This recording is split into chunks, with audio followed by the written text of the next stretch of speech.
There are pragmatic mayors outside New York and LA and Chicago that are getting stuff done, that are solving the biggest problems facing the American people. And quite frankly, in my opinion, who are creating an antithesis to this narrative that Democrats can't run cities.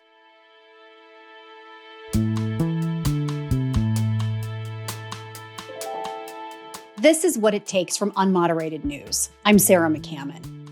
Justin Bibb grew up in a house where public safety was personal. His father was a cop and a firefighter, and his grandmother was a neighborhood watch captain. In 2014, when Bibb was 27, he started an organization designed to help address some of the racial justice issues his city was facing. A few years later, he became the mayor of Cleveland, one of the youngest big city mayors in the country. Today, he's focused on policing, on figuring out why it's so hard for young adults to afford housing, and trying to revitalize his Rust Belt city. Mayor Justin Bibb, thanks for joining me. Good to be with you. You grew up in the 1990s in Cleveland, at a time when I think that Cleveland had a very different reputation than it has today. There were jokes about Cleveland on national TV. It seems like your city is kind of having a bit of a moment, though, lately. The new Superman movie was shot there last year. Netflix filmed Love is Blind in Cleveland recently. Is there a new story about Cleveland that's starting to break through?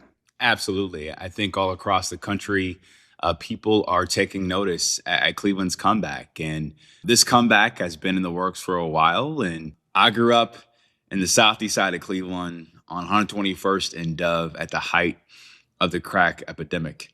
And it really, at the time as a kid, I really didn't know how bad it was until I got older. But, that lived experience of seeing my grandma fight the good fight to keep the drug dealers off our front porch so I could play, the work that my dad did to keep our streets safe and secure, both as a cop and a firefighter, and the work that my mom was inspired to do as a social worker, helping those that were suffering with drug abuse and alcohol abuse, really inspired me to get involved in public service. And so I'm just blessed right now to be the mayor of my hometown in Cleveland, leading this important comeback in our city's history. What do you remember about your grandma's neighborhood, and why did she get involved? The former district commander, Commander McGrath, really relied on my grandma and her friends' expertise on how to keep the streets safe. They were really trained in old school community policing, where you knew every resident in the neighborhoods that you patrolled, and cops walked the beat. And, that's really been my vision for public safety as mayor, where our cops are mandated to walk the beat, to do proactive community-oriented policing.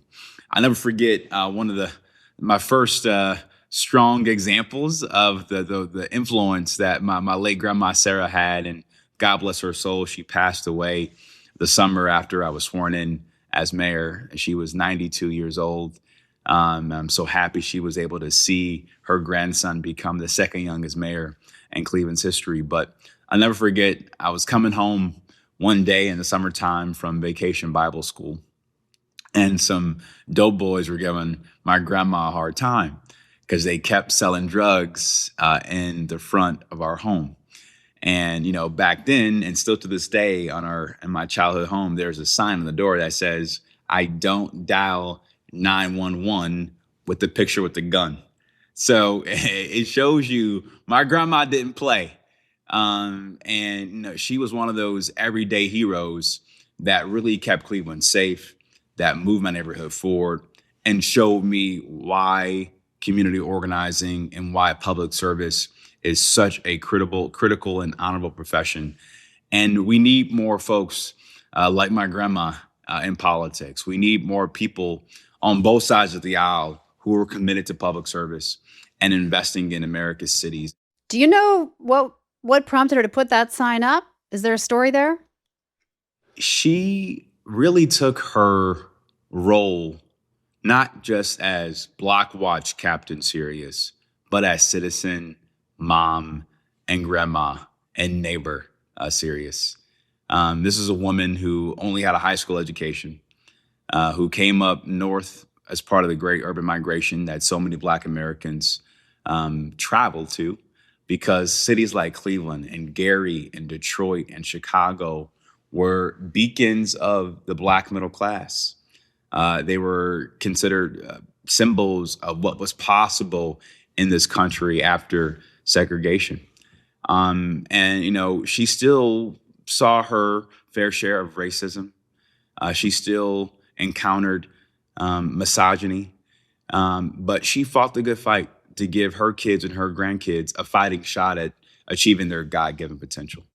And so I don't think there's one story or one thing that happened, but I feel as if she felt a calling on her heart from God. She was a very spiritual woman.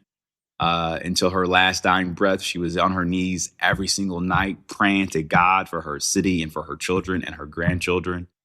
And she really wanted to make sure that her block and our block was a symbol of hope, a symbol of prosperity, and a symbol of safety for everybody. Mayor Bibb, you left Cleveland for a while for college. You spent some time in a few other places, as I understand it. But you ultimately came back and decided to return to your hometown. Why? There are a lot of reasons. I knew in my heart as a high school senior that one day maybe I would run for mayor or run for Congress, but I didn't think I'd do that until I had a family and spent some time building a career maybe in the private sector. So you wanted to run for mayor even as a high school student? It was something I was thinking about, yes. Wow. My first love was basketball, and I thought I was going to be the next LeBron James, and obviously that didn't work out too well. So I got involved in campaigns as a junior in high school, and I just got the bug. Then I won a scholarship to study government at Georgetown University the summer before my senior year in high school. And I heard some random state senator who was running for U.S. Senate give this amazing, inspiring speech on the TV screens in Kennedy Commons at Georgetown.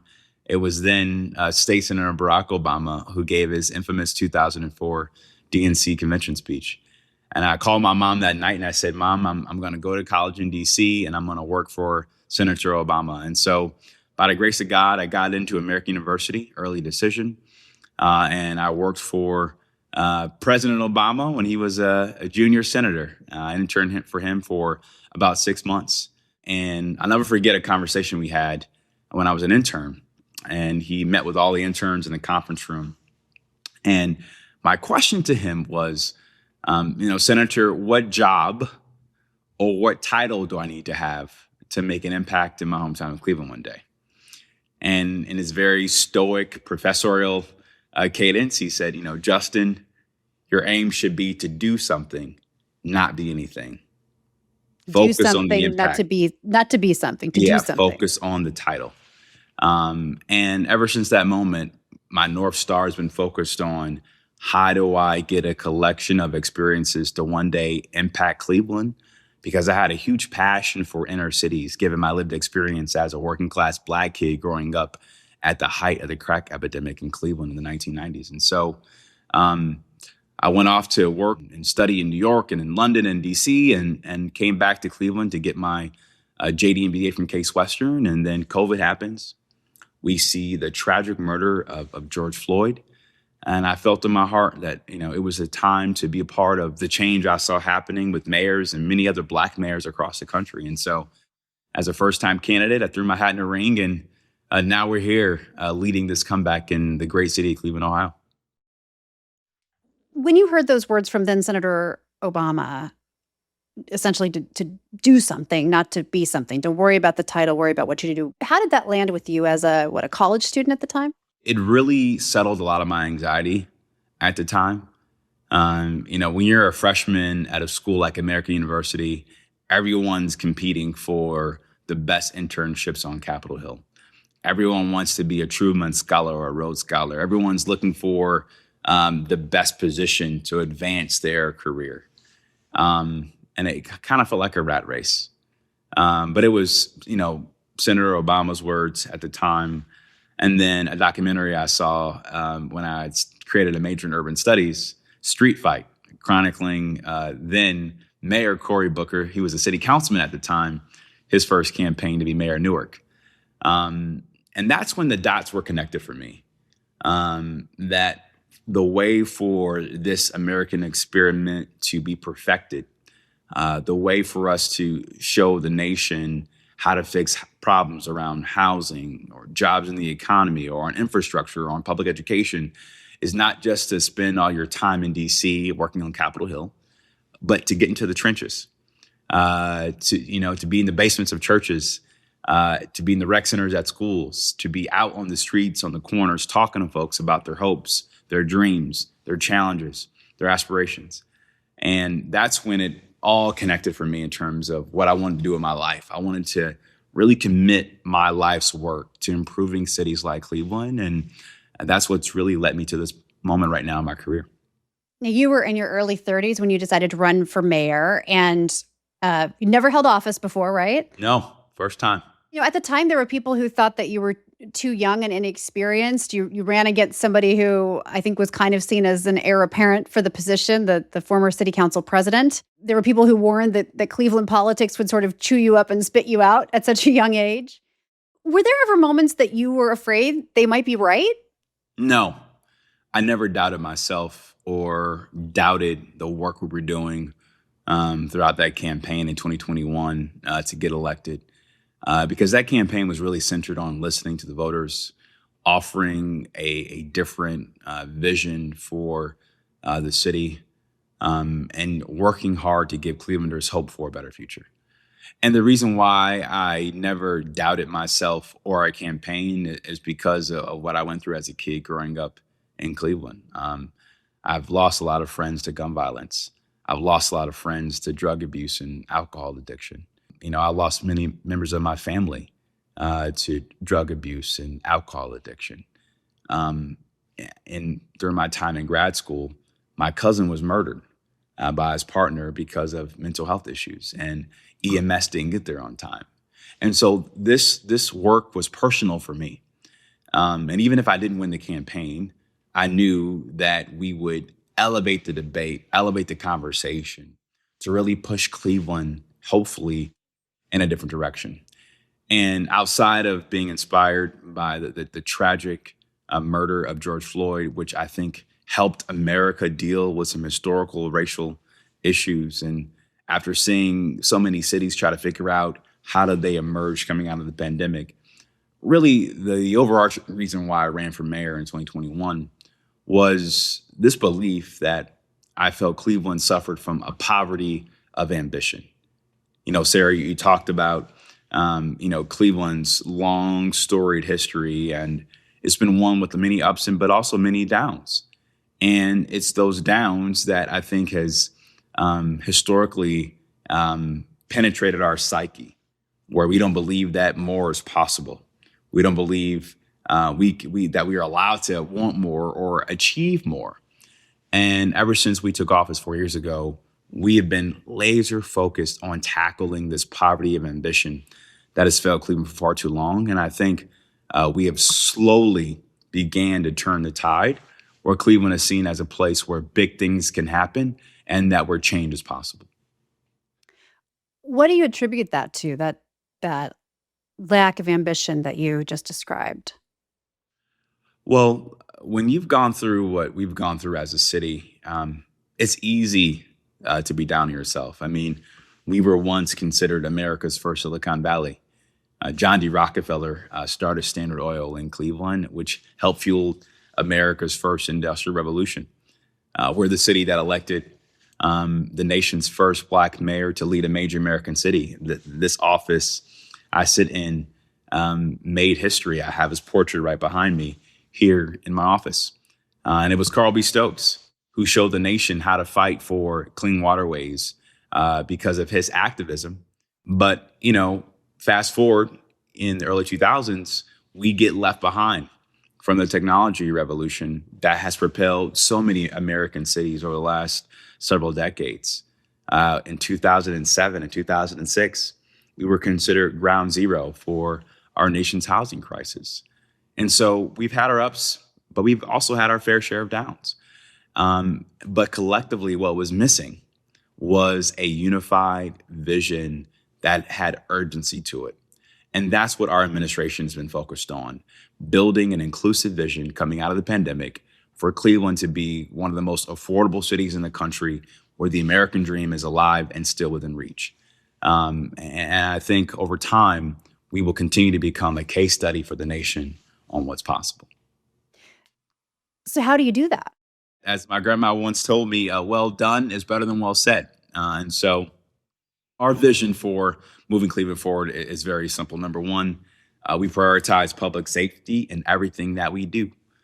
From the 34% pay increase that we negotiated with our union leadership over the last several years, which is the largest modern pay increase in history.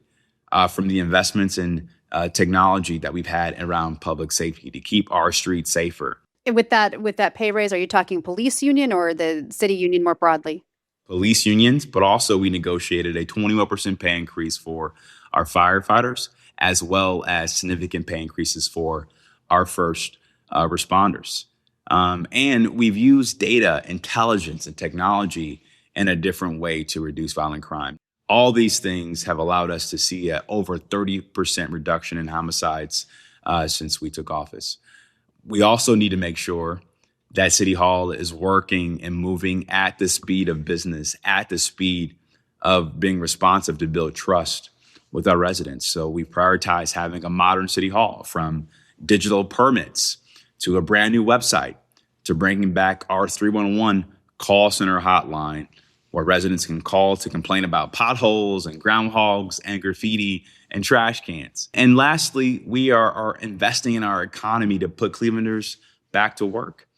As I talked about my grandparents before, Cleveland was a walk to work city where, they came to Cleveland to work in the auto plants, to work in the manufacturing plants. And several weeks ago, we announced the largest redevelopment in the city's history called the Midline that's converting 350 acres of brownfield vacant land into a shovel-ready business park that's going to create 2,500 brand new good-paying jobs over the next decade in the heart of Cleveland's inner city in a majority Black neighborhoods. And so, and that, when you say brownfield, that's sort of those blighted environmental post-industrial sites? Absolutely. And Right. these were sites that were old factories that helped fuel America's prominence in the first industrial revolution and the second industrial revolution. Now we're putting them back in a productive use to put people back to work. You mentioned affordability earlier, and this is something that we know that voters across the country are worried about. I thought it was interesting. You said in an interview that you, the mayor of Cleveland, have struggled to afford a home. Yeah. What's standing in the way for younger people? Well, one, I have a lot of student loan debt. Getting a JD MBA from Case Western and going to American University was not cheap. So, your student loan debt. The cost of inflation, the rising interest rates have made it harder for many of my peers to buy a home. And it's a hard economy. So I understand this from a personal experience as the mayor. And so that's why our housing agenda is focused on not just making sure we create more pathways to home ownership, but also having good quality workforce and affordable housing that you can rent as well too. It's all that our housing agenda is also focused on ensuring that our aging Clevelanders can age in place. That means cutting the red tape for home repair, home rehab programs, making sure it's easier to get money out the door, and having the financing tools we need to create more age in place, senior friendly housing units across our city. And so in a legacy American city like Cleveland, you need an all of the above approach to really address our housing issues.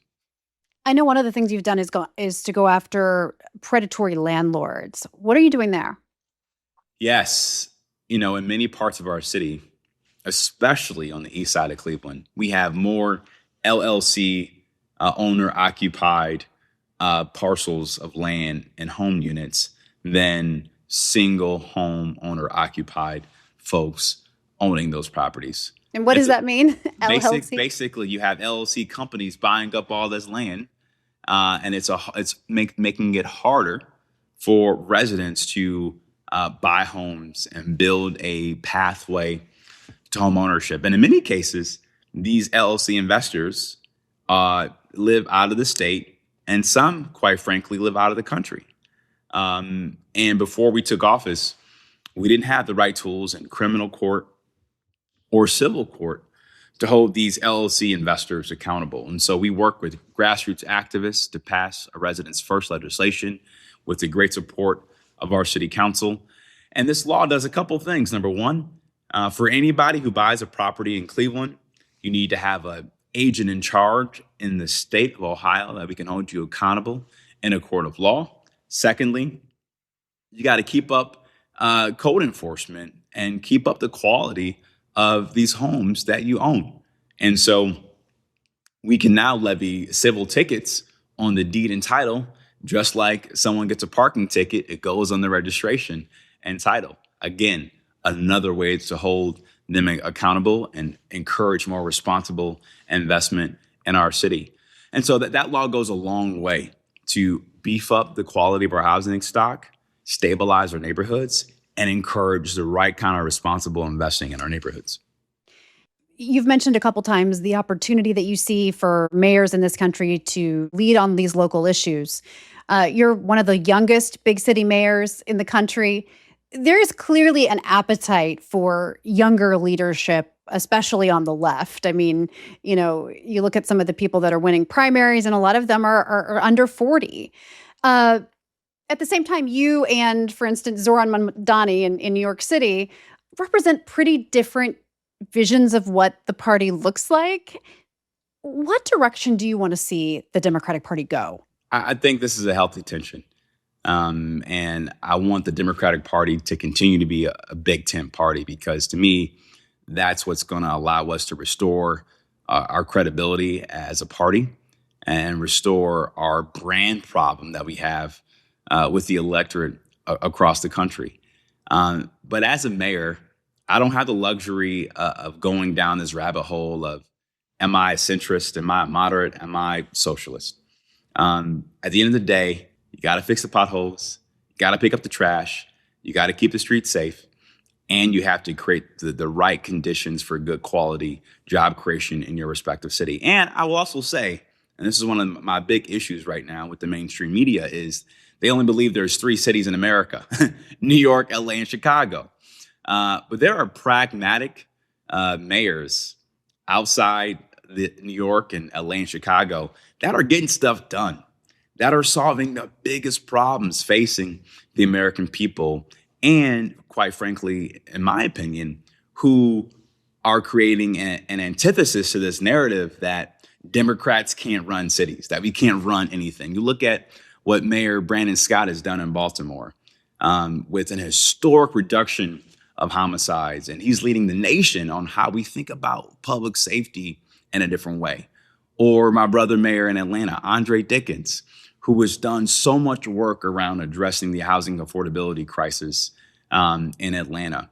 Or the newly elected mayor of Miami, Eileen Higgins, who flipped the seat from R to D and who has hit the ground running in Miami, Florida. And so I think it's time for the national media to take notice that there are other mayors, common sense, pragmatic mayors, particularly Democratic mayors in red states, who don't have the same cover as our Democratic colleagues in blue states, who are working across the aisle, solving the biggest problems facing the American people, and doing it in a way that brings people together. And I think that needs to be the message in the story now more than ever in this moment for the Democratic Party.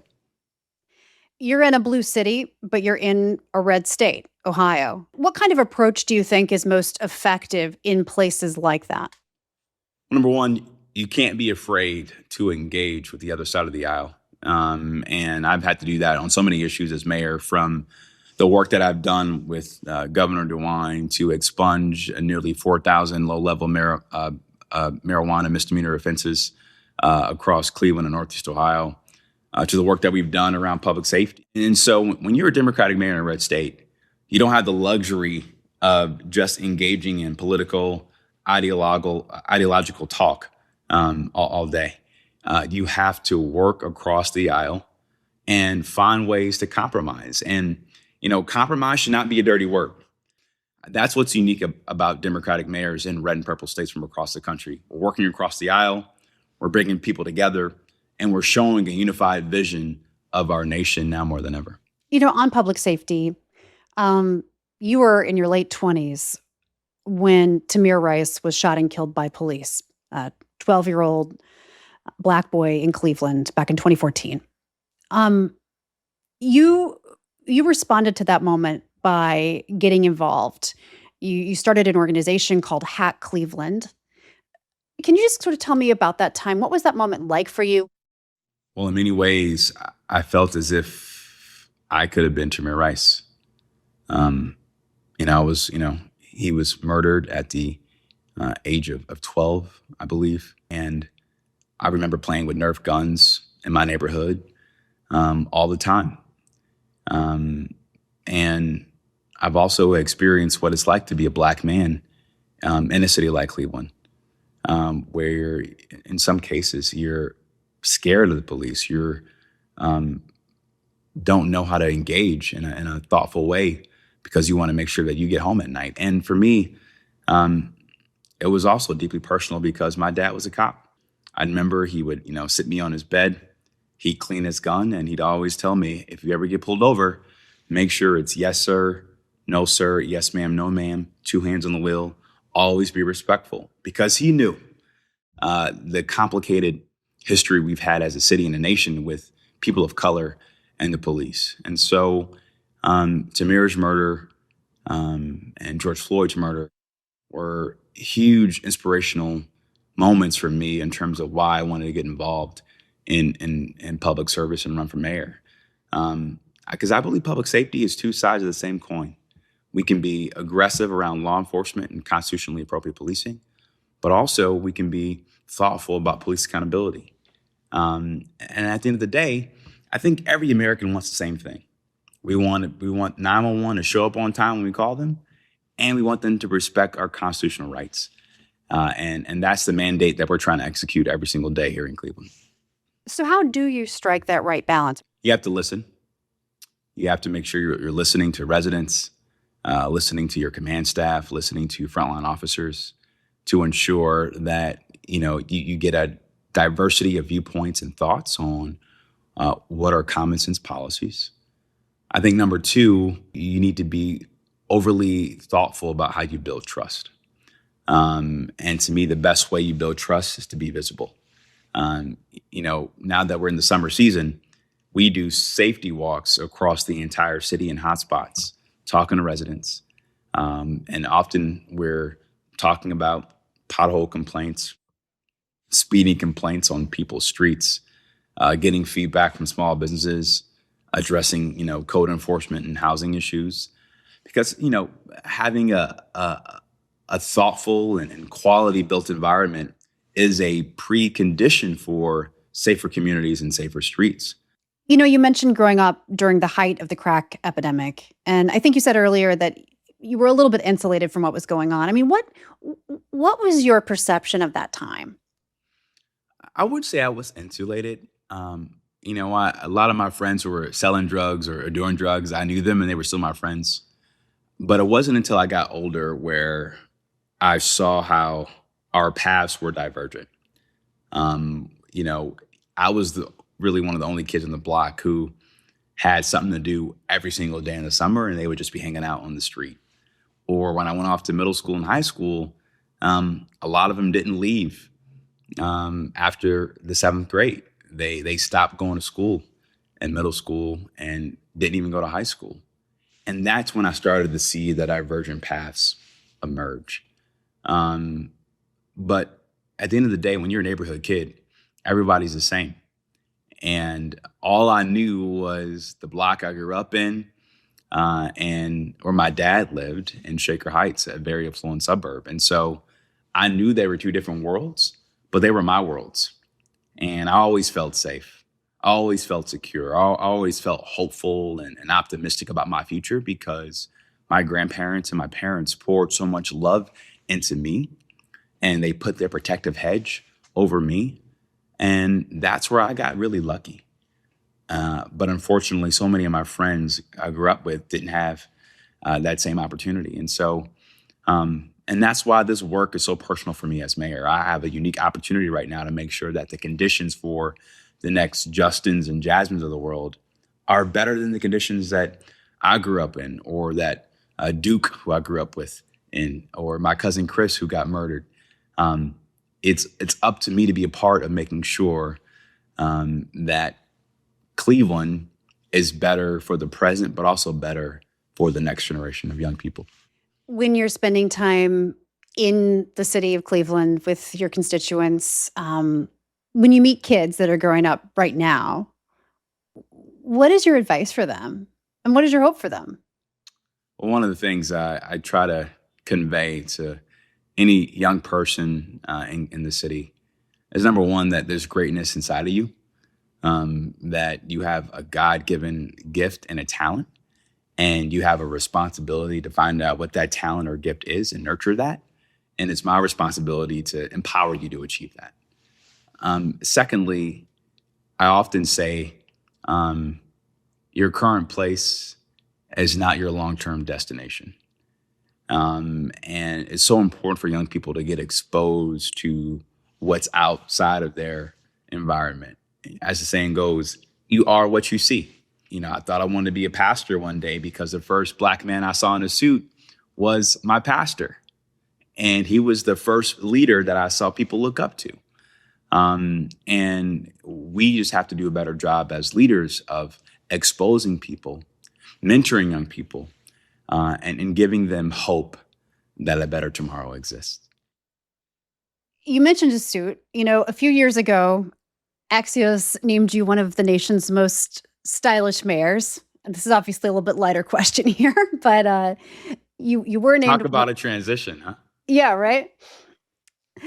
The fact is, whether we like it or not, we live in a culture where people are taking in a lot of ideas through social media, through visual media, and the way that people engage in those platforms matters. The way that they present themselves matters. Given all that, what advice do you have for other Democratic candidates or leaders when it comes to how to connect with especially younger audiences right now? Well, the Gen Z generation is really good at sniffing out fakeness and if you're not being real. And so I would encourage any candidate running for office to be your authentic self. But at the end of the day, people want to vote for people to be in office who shares their lived experience, who can share their pain, share their concerns, but also share their hope for a better tomorrow and a better future. And just be yourself. But also find the discipline to work on yourself too. And that was hard for me as a first-time candidate for public office and a first-time elected official. I had to learn to say no because you have to make sure you spend time with family, spend time with loved ones, because they're going to be with you before and after you're out of politics. As former President Biden once said, being a mayor of a major American city is the second hardest job in politics. And in these hard charging political times, it's been very challenging because every day you're waking up to a different headline where they're cutting Medicaid or cutting food stamps or cutting Section 8 housing for working class families. And you have to find a way to keep fighting the good fight, to fight for your residents. But also you have to still execute and show people that progress is still possible. And that takes a lot of sustenance. And so make sure you take care of yourself, but don't be afraid to be yourself as well, too. You mentioned saying no to things. What have you said no to? I've said no to more events than I would like to because you can't be everywhere all the time as a mayor. And I've had to learn how to schedule family dinners on Sundays, especially with my mom, and going to church on Sundays, too, so I don't get cussed out. So it's a balancing act. It's a balancing act for sure. Mayor Justin Bibb, thanks so much for talking with us. Thank you.